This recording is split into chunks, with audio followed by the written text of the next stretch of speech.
So the medical machine is not very humanistic. The doctors, we have the best in the world. We've got the best highly educated Harvard and Yale doctors on her team.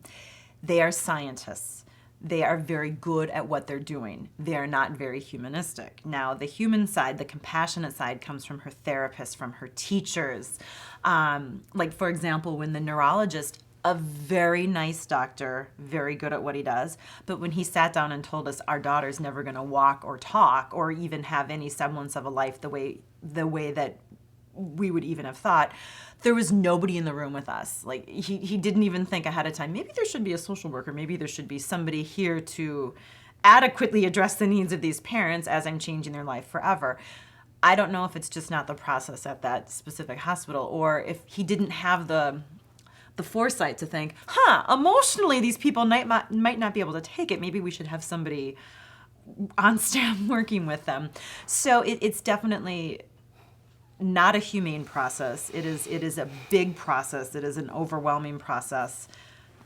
The medical avenue. I think everybody's really has the right intentions, and I look at it simply. Doctors are trying to find answers, and nurses are just trying to make the experience smoother and administer all the medical attention ongoing. Yep. And then therapists are trying to help. Yes. And everybody I know is trying to help. But Yeah. when the people that we've found to be the best, that's what you would expect, is not by going to the hospital and doing appointments, but by having occupational and physical therapists come to the house, and they're in your living room, Yeah. and they're doing muscle work. Yeah. And because that makes her feel Yeah. good, and that's helpful things that we can But it's do. those frontline employees that Yeah. they've seen it all before. They have they've got great tips for us, and it might not be backed by the scientific medical community, but